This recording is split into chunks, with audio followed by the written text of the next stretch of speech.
আমাদের শেফ রান্না করছেন, মাছ রান্না করছে। এটা একটা কার্প ফিশ, আজকে বাজার থেকে এটা কিনলাম ওরকমই।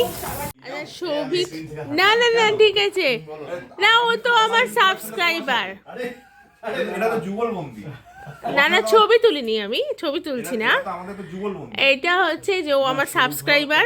ওরা ওরা আমার ওই ব্লগটা দেখে, যাদের জন্য আমি ভিডিওগুলো বানাই তারা দেখছে, তো তারা এলে তাদেরকে একটুখানি বলবো না যে এরা আমার। হ্যাঁ অবশ্যই। কি নাম দিবি বল? ডিঙ্গা ডুঙ্গা আর বল কি নাম দিবি?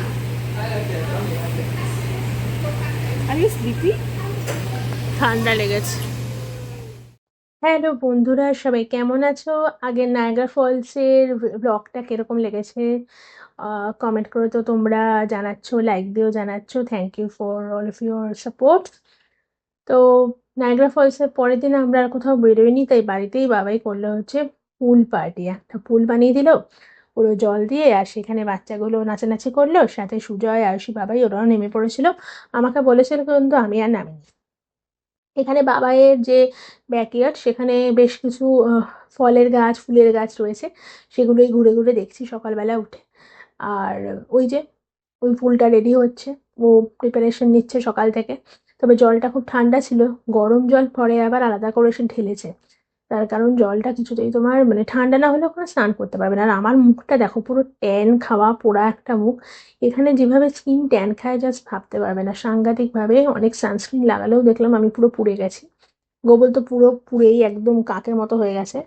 আর সুজয় তো সেও অনেকটা ট্যান খেয়েছে, তবে সুজয়কে জেনারেলি বোঝা যায় না, ও গায়ের কমপ্লেক্সন অনেকটা ফেয়ার। আমার ক্ষেত্রে দেখো পুরো বুঝতে পারবে যে আমি কতটা ট্যান খেয়েছি।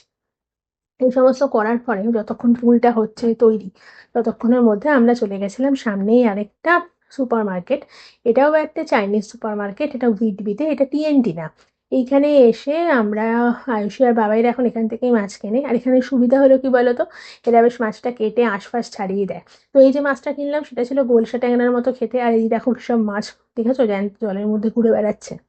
আমি ঘুরে ঘুরে ওগুলোরই ভিডিও বানাচ্ছিলাম।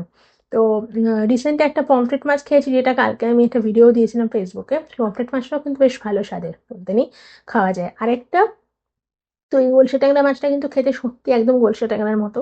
তুমি পেঁয়াজ দিয়ে যদি রান্না করো বেশ ভালো লাগে, আর তুমি এমনি পাতলা ঝোলও করতে পারো। কিন্তু নর্মালি গোলসা ট্যাংরা আমরা কখনো তোমার পেঁয়াজ ছাড়া বাড়িতে, আমাদের বাড়িতে রান্না হতো না, তার জন্য আমি সবসময় পেঁয়াজ টমেটো দিয়ে করি।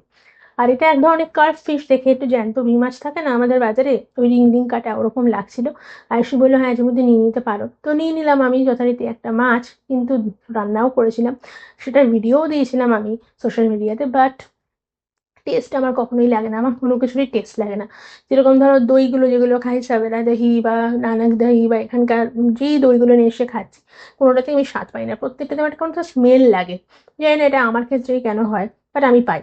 মাছের ক্ষেত্রেও ঠিক তাই। তারপরে যে আয়ুষী নতুন ও গাড়ি ড্রাইভিং লাইসেন্স পেয়ে গেছে, তাই জন্য ও এখন ড্রাইভিং করতে পারে। বাবার তো আবার আঙুলে একটু ব্যথা, আঙুলে একটা ওর ক্র্যাক এসেছে, এই জন্য ও সব জায়গায় বেরোচ্ছে না। তো ওই আমাদের ওই মার্কেটটায় নিয়ে গেছিলো, সেখান থেকে আমরা মাছ টাছ কিনলাম।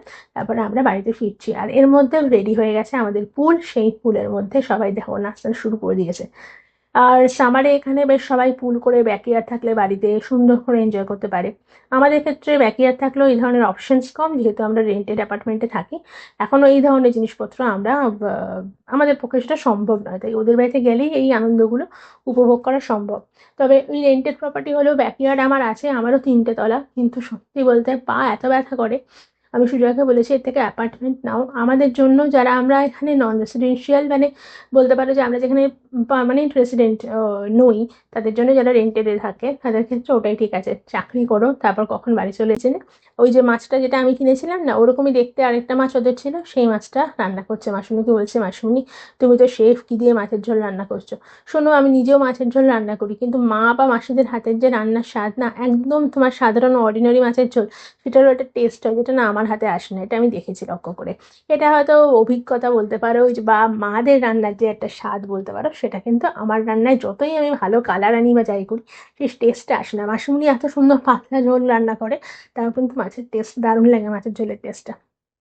আর আমার মা তো সত্যিই লাগে, মা যাই করে।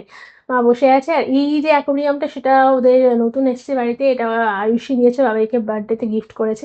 আর এই যে মাছগুলো সেদিনই বাবাই নিয়ে এলো, মাছগুলো খেলা করছে জলের মধ্যে। তো অ্যাকোরিয়ামটাও খুব সুন্দর দেখতে, বেশ ভালোই লাগছিল দেখতে। আর সৌভিক আচ্ছা, আমার সৌভিক, ইউটিউব ফ্যামিলি না না মেম্বার, না বাবার ঠিক বন্ধু। আছে, দেখো কি না ও বলে। তো আমার সাবস্ক্রাইবার। আরে এটা তো যুগলবন্দি। না না, ছবি তুলিনি, আমি ছবি তুলছি না। এটা তো আমাদের তো যুগলবন্দি। এটা হচ্ছে যে ও আমার সাবস্ক্রাইবার। ওরা ওরা আমার ওই ব্লগটা দেখে, যাদের জন্য আমি ভিডিওগুলো বানাই, তারা দেখছে। তো তারা এলে তাদেরকে একটুখানি বলবো না যে এরা আমার। But আমি একটা জিনিস, হ্যাঁ, আমি অবশ্যই কিন্তু সব ভিডিও দেখিনি, ঠিক আছে? অবশ্যই, যেটা যে আমার কটা। আছে, হ্যাঁ সময় সেটা দেখি আমি।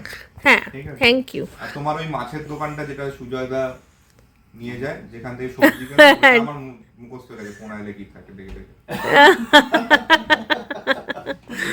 যাই হোক, ঠিক আছে ঠিক আছে, ভালো কথা, ভালো লাগলো।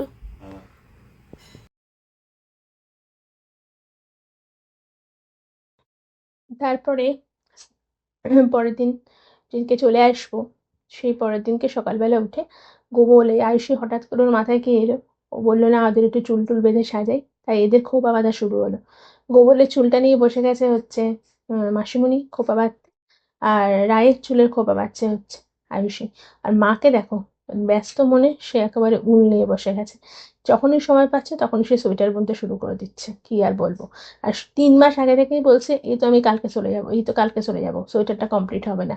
এটা গোবলের জন্য মা বুনছে। এখানে একটা উল কিনে দিয়েছিলাম, সে উলটা 3টে গোলা লাগলো। তো আমি 2টো গোলা কিনে দিয়েছিলাম, আর একটা গোলা মনে হয় ওই টরন্টোতে আছে, তো মা এখন আয়ুষী একটা কিনে দিয়েছে। তো যাই হোক, এটা আর কি ব্যাপার।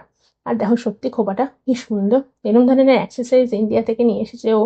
ও তো নাচ টাচ করে, ওর লাগেও বেশ প্রয়োজনে। কি সুন্দর, রায়ের মাথাটা পুরো ভরে গেছে। ও মা, ছোট্ট মনাকে কি সুন্দর লাগছে দেখতে না। আর তারপর আবার সে ওরে গৃহবাসী নাচ করেছে, কিন্তু যথারীতি কপিরাইটের জন্য আমি ভিডিওটা এখানে পোস্ট করতে পারিনি। আমার মোবাইলে রয়েছে, যখনই আমি ওটাকে আপলোড করে দেবো কপিরাইট খেতে হবে। তো এই কারণে আমি ইচ্ছে থাকা সত্ত্বেও ব্লগে কিন্তু ওর নাচটা দিতে পারলাম না। খুব সুন্দর ওরে গৃহবাসী নাচ ছিল। যাই হোক, দিদি আর বোনের সাজসজ্জা শেষ হলো, এবং ওই যে দিদিরও খোপা প্রায় শেষ, এবং সুন্দর দুজনে দাঁড়িয়ে আবার কিছু ছবি টবি করলো, ফটো সেশন হলো। তারপর লাঞ্চ টাঞ্চ সেরে ওই যে তারপর আমরা ধীরে ধীরে চলে এলাম।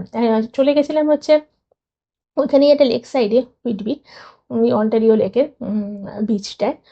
তারপর এখানে দেখো কুকুর নিয়ে এসেছে, ডগস নিয়ে ওরা এখানে স্নান করছে। কি সুন্দর, এত গরম তো, তো জলের মধ্যে নেমে সব সাঁতার কাটছে, দেখেছো? আবার ছুটে ছুটে ওই দেখো ঢিল দিচ্ছে, আর ওরা ওই দূর পর্যন্ত দৌড়ে দৌড়ে যাবে, আর ওখানে গিয়ে ওই পর্যন্ত স্নান করে আবার ফিরবে। দৃশ্যটা কিন্তু দারুণ লাগছিল দেখতে, ভীষণ সুন্দর। তো যাই হোক, এতদিন কাটিয়ে টরন্টো থেকে ফাইনালি আমাদের সময় ঘনিয়ে এলো, ছুটি শেষ হয়ে গেল, আর আমাদের ফিরে আসতে হলো কোথায় বলো, অটোয়া। আর আকাশটা দেখো কি সুন্দর।